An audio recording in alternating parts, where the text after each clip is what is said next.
ബേസിൽ Joseph ലോഡ്ജിൽ room എടുത്തിരിക്കുകയെന്നാണ് കേട്ടത്. എന്റെ പെർഫോമൻസ് കണ്ട് സഹിക്കാൻ പറ്റാതെ ഞാൻ പറഞ്ഞല്ലോ.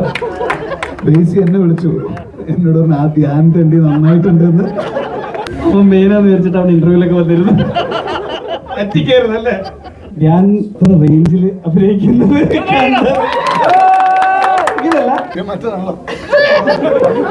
ഇങ്ങനല്ല പക്ഷെ ഡ്രൈവറിന് പകരം വേറെ ആരെങ്കിലും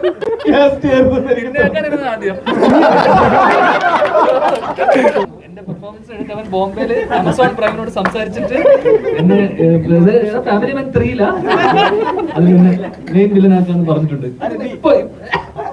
എനിക്ക് ചാൻസ് വെച്ചതാണ്. ആമസോൺകാര് ഓർഡർ ഡെലിവറി ചെയ്യാൻ വരുന്ന സമയത്ത് അങ്ങനെ ഡെലിവറി ബോയിനോട് പറഞ്ഞ കാര്യമല്ലേ, അതെന്ത് നിനക്ക് എന്നെ മനസ്സിലായില്ലേ, ഞാനും നീ ഒരേ കമ്പനിയില്. നമുക്കൊരു പടം ഇതല്ല മെയിനായിട്ട് ക്യാമിയോ പോരാ, ഇനി എനിക്കൊരു അവസരം വേണം. അപ്പം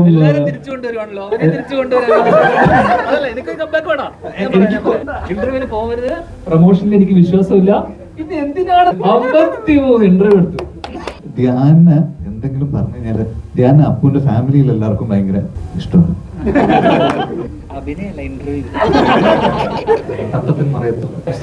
അന്ന് വിന്നറായിരുന്നു തട്ടം. അപ്പൊ ഇന്നലെ ഭയങ്കര ടെൻഷനായിരുന്നു, പടം ഓടുന്നല്ല, വിന്നറാവോ പറ്റില്ലേ. ഞാൻ പറഞ്ഞു ടെൻഷൻ അടിക്കണ്ട, ഞാൻ പറഞ്ഞെങ്കിലും വിന്നർ ആക്കിപ്പിക്കുന്നു. ഇങ്ങനെ ഒരു സംഭാഷണമേ നടന്നിട്ടില്ല എന്റെ അമ്മ സത്യം. ഞാൻ പറഞ്ഞു വേണ്ട പടം ഓടുമല്ലോ, എന്താണെങ്കിലും അതുപോലെ.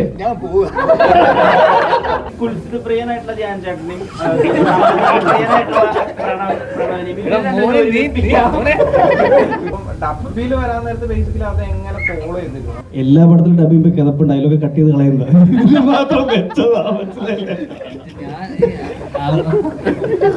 ആമസോണിന്റെ സബ്സ്ക്രിപ്ഷൻ ക്യാൻസൽ ചെയ്യട്ടെ. ആദ്യം ഇങ്ങനെ ഒരു സംഗതി ഒരു സ്ക്രീനിങ് വെക്കാന്ന് ധ്യാനം പറഞ്ഞപ്പോ എനിക്ക് ഭയങ്കര മടിയുണ്ടായിരുന്നു. കാരണം ഇതുപോലെ തന്നെയാണ് എന്നോട് പറഞ്ഞത്, നമ്മൾ ഇന്റർവ്യൂ ഒന്നും പോകണ്ട, ഇന്റർവ്യൂവിന് പോകരുത്, പ്രൊമോഷനിൽ എനിക്ക് വിശ്വാസമില്ല. ഇത് എന്തിനാണ് 40 ഇന്റർവ്യൂ എടുത്തു, 53 ഇന്റർവ്യൂ എടുത്തു, റെക്കോർഡ്. ആ ഫിലിം കമ്പനി ബോംബെ വരെ പോയി, ഇനി ദുബായിൽ പോയി ഒരു ഇന്റർവ്യൂ എടുക്കുന്നുണ്ട്. പിന്നെ അതിനിടയിൽ പറയുകയും ചെയ്തു, അവിടെ തമിഴ്നാട്ടിൽ പറഞ്ഞു ഗോട്ട് ഞാൻ വേണ്ടെന്ന് വെച്ച പടമാണ്. എല്ലാരും അറിഞ്ഞല്ലേ?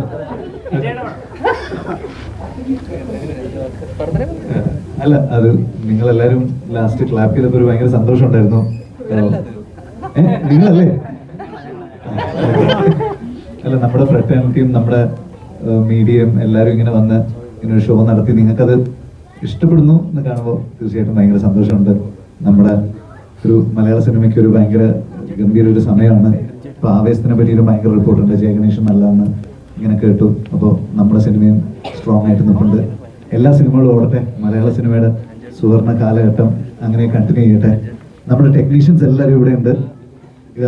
ഇത് നമ്മുടെ ആർട്ട് ഡയറക്ടർ നിമേഷ് ഏട്ടൻ, പിന്നെ നമ്മുടെ sound designer Sachin, Singh cinema, പിന്നെ എൻജെ.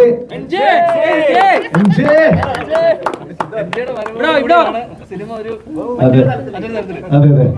എന്റെ പെർഫോമൻസ് എടുത്ത് അവൻ ബോംബെയില് ആമസോൺ പ്രൈമിനോട് സംസാരിച്ചിട്ട് എന്നെ ഫാമിലി മാൻ 3 അത് പിന്നെ മെയിൻ വില്ലനാക്കാന്ന് പറഞ്ഞിട്ടുണ്ട്. ഇപ്പൊ ഇതല്ലേ പറഞ്ഞ എനിക്ക് ചാൻസ് വെച്ചതാണ്. രാത്രി വേണ്ടല്ലേ, ആമസോൺകാര് ഓർഡർ ഡെലിവറി ചെയ്യാൻ വരുന്ന സമയത്ത് അങ്ങനെ ഡെലിവറി ബോയിനോട് പറഞ്ഞ കാര്യമല്ലേ, അതെന്ത് നിനക്ക് എന്നെ മനസ്സിലായില്ലേ, ഞാനും നീ ഒരേ കമ്പനിയില്.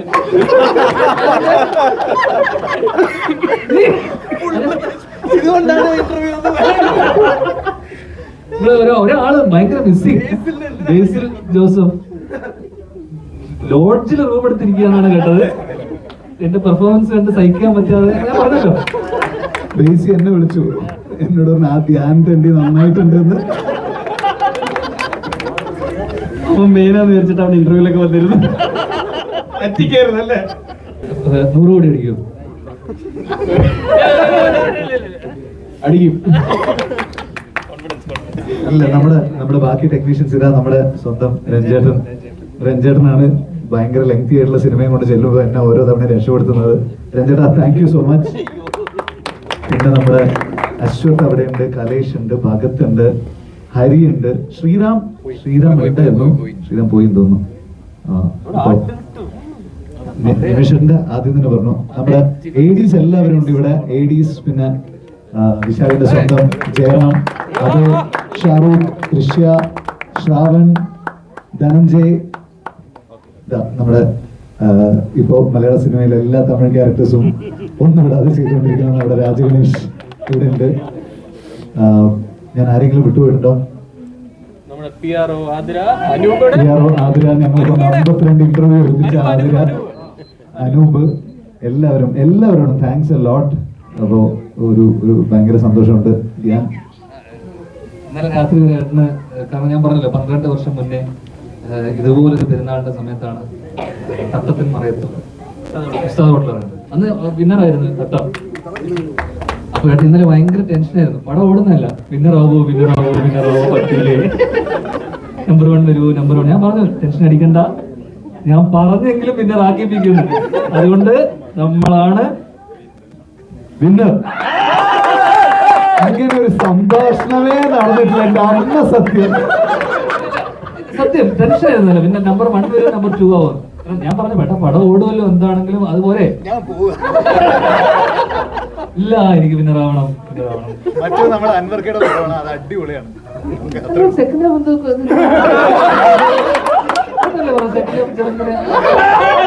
മോനെ താങ്ക് യു. അപ്പൊ എല്ലാവർക്കും നമ്മുടെ സിനിമ ഇത്രയും ഗംഭീര വിജയമാക്കിയതിന് താങ്ക് യു.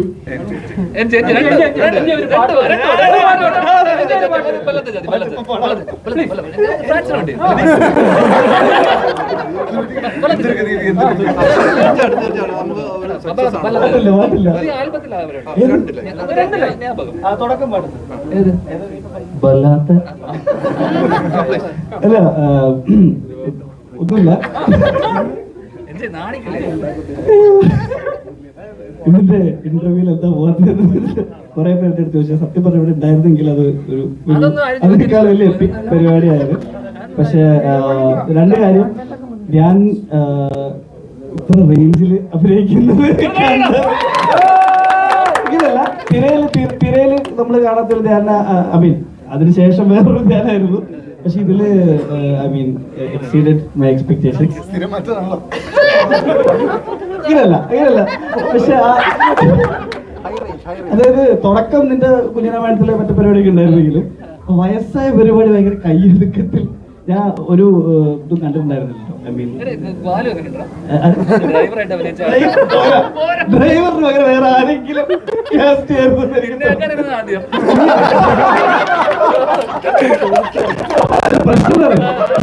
അഭിനയിക്കുന്നില്ല എന്നുള്ള ടെൻഷൻ ഫുൾ ടൈം സൈഡിൽ നീ ആയതുകൊണ്ട് ഷോട്ട് ശരിയാവുന്നുണ്ടോ എന്നുള്ള ഒരു കൺസെന്റ് പുറത്ത് പെർഫോം ചെയ്യാൻ പറ്റില്ല.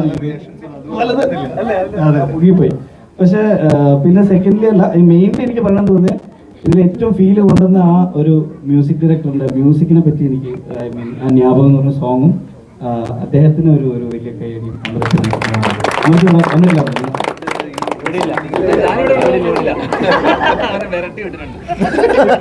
അപ്പം ഒരു 3-4 പടത്തിലേക്കുള്ള അഭിനയത്തിൽ കൊടുത്തോണ്ട് ഇനി കുറച്ച് റെസ്റ്റ് എടുക്കുന്നതായിരിക്കും.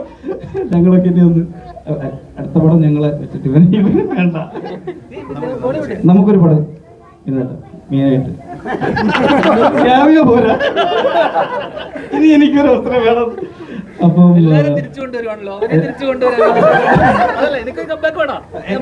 കഴിഞ്ഞ വർഷം കിട്ടി, പക്ഷെ ഇപ്പൊ വീണ്ടും ഒന്നുകൂടെ വെയിറ്റ് ചെയ്ത് തോന്നുന്നു, കുറച്ച് ഗ്യാപ്പായി. എല്ലാ വർഷവും കമ്പാക്ക് നടക്കില്ലോ അല്ലേ. എനിവേസ് വടക്കൻ സെൽഫി എന്ന് പറഞ്ഞ പടത്തിലാണ് ഇതിനെ ഫസ്റ്റ് വിളിച്ചിട്ട് ഒരു സീൻ ഉണ്ട്. നീരജ് ചെയ്തതല്ലേ തന്നെ വിളിക്കുന്നത്. അതിനുശേഷം അതേപോലെ ഈ പടത്തിന്റെ എനിക്ക് ഓർമ്മയുണ്ട്, കഴിഞ്ഞ മാർച്ചിൽ വിളിച്ചിട്ട് ഒരു പരിപാടി ഉണ്ട് നമ്മളെല്ലാവരും കൂടെ ചെയ്യാനുള്ളതാണ്. പക്ഷെ ആദ്യം 2-3 പേര് ഓക്കെ പറഞ്ഞാലേ ഈ പടം ഓടാവുള്ളൂ എന്ന് പറഞ്ഞിട്ട് പോയത് എനിക്ക് ഓർമ്മയുണ്ട്. അതിനുശേഷം ഒരു ക്യാമിയോ ആണെങ്കിലും എന്താ പറയാ, നമുക്കൊക്കെ തന്നൊരു പ്ലേസ്മെന്റും പോസ്റ്ററിലടക്കം ഭയങ്കര സന്തോഷമുണ്ട്. ചെറിയ രീതിയിലെങ്കിലും ഈ സിനിമയുടെ ഒരു ഭാഗമാകാൻ പറ്റിയതിൽ ഒരു ബ്ലോക്ക് ബസ്റ്ററിൻ്റെയും കൂടെ ഭാഗമാകാൻ പറ്റിയത് വലിയൊരു സന്തോഷം. Thank you so much. ഒരുപാട് സന്തോഷമുണ്ട്. എനിക്കിപ്പോഴും ഓർമ്മയില്ല വിനീതൻ വിളിച്ചിട്ട് ഇങ്ങനെ അശ്വത്തെ ഒരു മൂന്നാറിലാണ് ഷൂട്ട്. വിശാഖനെ ആദ്യം വിളിച്ചിട്ട് അശ്വത്തെ ഡേറ്റ് ഉണ്ടാന്ന് ചോദിച്ചു. അതിനുശേഷം വിനീതൻ വിളിച്ചിട്ട് മൂന്നാറിലാണ് ഷൂട്ട് എന്ന് പറഞ്ഞു. അപ്പോൾ ഞാൻ വിനീതൻ ആദ്യം ചോദിച്ചത് വിനീതൻ ഞാൻ എൻ്റെ ക്യാരക്ടറിന് വേണ്ടി എന്താണ് ചെയ്യേണ്ടത്, എങ്ങനെ വരണം? അപ്പോൾ വിനീതൻ പറഞ്ഞത് ഒന്നുമില്ല അശ്വത്തെ, ഒരു 10 ദിവസത്തേക്ക് വന്ന് ഹാപ്പി ആയിട്ട് നമുക്ക് പോകാം. അത് തന്നെയാണ് ഇപ്പോൾ ഓരോ ഷോ കഴിയുമ്പോൾ ആളുകളുടെ അഭിപ്രായത്തിൽ നിന്നും കിട്ടുന്നത്. ഹാപ്പി ആയി സന്തോഷത്തോടു കൂടി അവർ പോകുന്നു എന്നുള്ളത് അത് ഏറ്റവും വലിയ സന്തോഷം. Thank you. ഇതിന്റെ പിന്നണിയിലുള്ള എല്ലാവർക്കും എൻ്റെ നന്ദി. Thank you. ഇല്ല, വീണ്ടും ഒരിക്കൽ കൂടി വിനീതനാണ് നന്ദി പറയേണ്ടത്. ഹൃദയത്തിൽ നിങ്ങളെല്ലാവരും കണ്ടിരുന്നു സെൽവ, പക്ഷെ ഇതിൽ വന്നപ്പോൾ സെൽവയെ പോലെയേ അല്ല, നേരെ ഓപ്പോസിറ്റ് ആയി. അത് മാത്രമേ ഉള്ളൂ പറയാൻ. പക്ഷെ ഇതിൽ വന്നപ്പോൾ അതിന് നേരെ ഓപ്പോസിറ്റ് വേറൊരു ഷെയ്ഡിലുള്ള ഒരു ക്യാരക്ടർ അത് വിനീതേട്ടൻ എന്നെ വിളിച്ച് തന്നതിന് വിനീതേട്ട താങ്ക് യു. ആൻഡ് അതിന് വീണ്ടും ഓക്കെ എന്ന് പറഞ്ഞതിന്, പക്ഷെ ആക്ച്വലി ഈ പ്രാവശ്യം വിശാഖേട്ടനാണ് പറഞ്ഞതെന്ന് തോന്നുന്നു. Anyway thank you so much. എല്ലാവർക്കും ഈ സിനിമ ഇഷ്ടപ്പെടുന്നു എന്നറിയുമ്പോൾ ഭയങ്കര സന്തോഷമുണ്ട്. ഇത് തീർച്ചയായിട്ടും ഇതൊരു എന്താ ബേസിൽ പറഞ്ഞു വിനീത് സിനിമാറ്റിക് യൂണിവേഴ്സ് ആണ്. ഇത് ആക്ച്വലി വിനീത് സിനിമാറ്റിക് ഫാമിലിയാണ്. സോ അപ്പോൾ അതുകൊണ്ട് ഫ്രണ്ട്സ് ആൻഡ് ഫാമിലിയാണ് ഇവിടെ ഉള്ളത്. Thank you once again. Thank you so much. ஆக்சுவலா ஹிருதயமும் சரி, ஹிருதயமுக்கு அப்புறமா திரும்ப வருஷங்களுக்கு சேஷம் ஆக்ட் பண்றது ரொம்ப பெஸ்டா ஃபீல் பண்றேன். So thank you so much. ഈ നിവിന്റെ ഇപ്പോഴത്തെ ഒരു സിനാരിയോ ആയിട്ട് കണക്ട് ചെയ്തിട്ടാണല്ലോ ആ ക്യാരക്ടറിനെ പ്ലേസ് ചെയ്തിരിക്കുന്നത്. അത് എങ്ങനെയായിരുന്നു അങ്ങനത്തെ ഒരു കോൺസെപ്റ്റിലേക്ക് വന്നത്? അല്ല, നമ്മള് എന്താ പറയാ, സെൽഫ് ഡെപ്രിക്കേറ്റിംഗ് ഹ്യൂമർ എന്ന് പറയുന്നത്. അതെ, അതിനെപ്പോഴും അത് ഭയങ്കര സ്ട്രോങ് ആയിട്ട് നിൽക്കുമല്ലോ. മുള്ളിനെ മുള്ളുകൊണ്ട് എടുക്കുക എന്ന് പറയില്ല, അത് നമ്മൾ തിരയില് നമുക്ക് ധ്യാൻ ചേട്ടനെ നമ്മൾ ഒരു ഫോമിൽ കണ്ടിട്ട് അതിനുശേഷം അത്രയും ഫുൾ ഫ്ലെഡ്ജഡ് ആയിട്ട് ഈ മനുഷ്യന് ശരിക്കും കഴിവുണ്ടെന്ന് തെളിയിച്ചു തന്നതിന് ഒരുപാട് നന്ദി. ചോദിക്കാനുള്ളത് ഈ കുൽസിത് പ്രിയനായിട്ടുള്ള ധ്യാൻ ചേട്ടനെയും പ്രിയനായിട്ടുള്ള ഒരുമിപ്പിക്കാനുള്ള ഐഡിയ അത് ഇത്ര വർക്ക് ആവുന്നത് എങ്ങനെയായിരുന്നു ഇത്ര? അല്ല, സത്യം പറഞ്ഞ് എനിക്ക് ഉറപ്പ് വന്നത് ഇവർ ഒന്നിച്ച് ഷൂട്ട് തുടങ്ങിയപ്പോഴാണ്. ഒരു ഐഡിയ ഉണ്ടായിരുന്നു, സത്യമാണ്. പക്ഷെ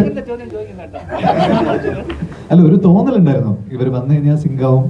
പിന്നെ ധ്യാന എന്തെങ്കിലും പറഞ്ഞു കഴിഞ്ഞാല് ധ്യാന അപ്പുവിന്റെ ഫാമിലിയിൽ എല്ലാവർക്കും ഭയങ്കര ഇഷ്ടമാണ്.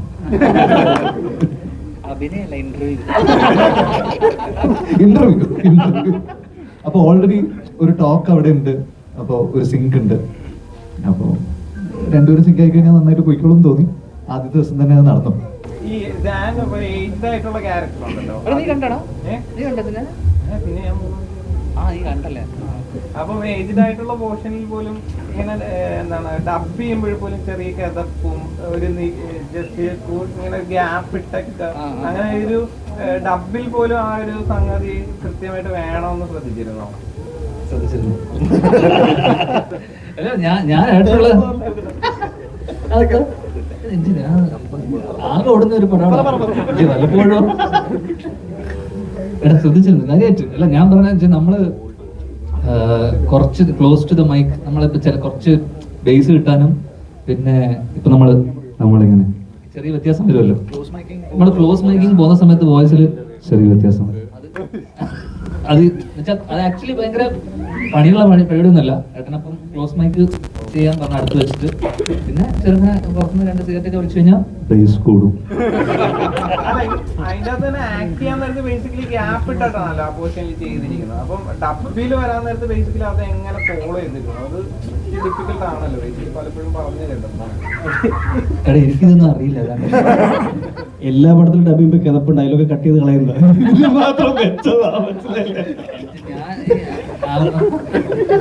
ആമസോണിന്റെ സബ്സ്ക്രിപ്ഷൻ ക്യാൻസൽ ചെയ്യട്ടെ. എല്ലാവരും സെൽഫ് ട്രോൾ ചെയ്യുന്നുണ്ട്. പ്രണവ് മോഹൻലാലിന്റെ ഒരു ട്രോൾ ഉണ്ട്, അല്ലെങ്കിൽ നിവിൻ പോളിയുടെ ഒരു ട്രോൾ ഉണ്ട്. എല്ലാ ആളുകൾക്കും ഇപ്പൊ നിങ്ങൾ തന്നെ പലപ്പോഴും നേരിട്ടുള്ള ഈ ഫേവറിസം നെപ്പോട്ടിസത്തിന് തന്നെ നിങ്ങൾ തന്നെ ട്രോളുന്നുണ്ട്. സെക്കൻഡ് ഹാഫ് മൊത്തം എൻഗേജിങ് ആവുന്ന ഈ സെൽഫ് ട്രോൾ പരിപാടി കൊണ്ടാണ്. ആ ഐഡിയ അത് എങ്ങനെയാ രൂപപ്പെട്ടത്? അല്ല, അത് അങ്ങനെ സെൽഫ് റോൾ ചെയ്യുമ്പോൾ അത് നന്നായിട്ട് എൻജോയ് ചെയ്യും. നമുക്കിഷ്ടമാണ്. നമ്മൾ അങ്ങോട്ടും ഇങ്ങോട്ടും കളിയാക്കുമ്പോൾ നമ്മൾ ചിരിക്കുന്നുണ്ടല്ലോ. അത് അവന്റെ മകൻ ഇവന്റെ മകൻ മറ്റവന്റെ മകൻ പോരെ. ഇത് രണ്ടും ഒന്നാണ്. സോറി.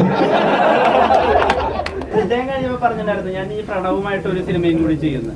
ഇപ്പൊ ധ്യാന്റെ ഒരു ലൈഫ് ടൈം റോൾ എന്നൊക്കെ രീതിയിൽ നമ്മൾ മനസ്സിലാക്കുന്ന ചേട്ടന്റെ റോളാണ്. ധ്യാൻ ചേട്ടനായിട്ട് ഒരു പടം ഉണ്ടാവും. ഇനി ദണ്ഡി യാത്ര ധ്യാനിന്റെ കൂടെ സബ്ജക്ട്. ഇപ്പൊ അനിയനെ കുറിച്ച് മറ്റേ ഇന്റർവ്യൂ കണ്ടുന്ന കാര്യങ്ങളാണ് പറയുന്നത്. ഇപ്പൊ അനിയനെ കുറിച്ചുള്ള ഒരു അഭിമാന നിമിഷം എന്താണ്? അങ്ങനെ ചോദിച്ചു, ഞാൻ പെട്ടെന്ന് ചോദിച്ചാൽ ഞാനിപ്പോ എന്താ പറയാ.